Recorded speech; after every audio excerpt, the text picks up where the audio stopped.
Autism అంటే ఏంటి? అసలంటే చాలా మందికి డౌట్స్ ఉంటాయి. అసలు ఆటిజం అంటే ఏంటి? కొంతమందికి తెలీదు కూడా.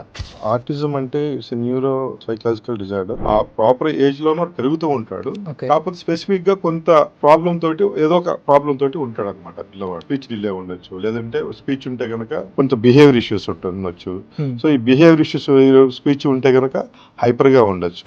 తల్లి గర్భంలోనే స్టార్ట్ అవుతుందా? లేదంటే పెరుగుతున్న వయసులో ఏమన్నా స్టార్ట్ అవుతుందా? ముందు ఏంటంటే before pregnancy, during pregnancy, proper delivery అని ఉంటుంది. This called prenatal, perinatal, post natal అంటాం. సో బిఫోర్ ప్రెగ్నెన్సీ ఏంటంటే కంటిన్యూగా ఫ్రీక్వెంట్ అబార్షన్స్ అనేటువంటివి జరగకూడదు మదర్కి. పుట్టిన వెంటనే కనిపెట్టడానికి ఏమన్నా ఉంటాయా అసలు? అంటే పెరుగుతున్న వయసులో ఏమన్నా కనిపెట్టాలా మనం? సో ఇక్కడ ఏంటంటే సార్, మనం పుట్టిన దగ్గర నుంచి 15 సంవత్సరాల లోపు 12 to 15 years లోపు ఎప్పుడైనా ఐడెంటిఫై చేయొచ్చు. వచ్చేదానికి అవకాశం ఉంది. వాడు ఇప్పుడు నేను చెప్పాను కదా, 3 months లో మెడ నిలబెట్టాలి, 6 months లో కూర్చోవాలి, 1 year కి నడవాలి. సో 1 year 12 months తర్వాత 14 months తర్వాత అమ్మ అని పలకాలి. ఈ యొక్క డెవలప్మెంట్ లో పిల్లవాళ్ళు ఏదన్నా డిలే జరుగుతుందా అనుకున్నప్పుడు వెంటనే ఐడెంటిఫై చేసి థెరపిస్ట్ దగ్గరికి తీసుకెళ్తే ఇమీడియట్ గా సెటిల్ అవుతారు.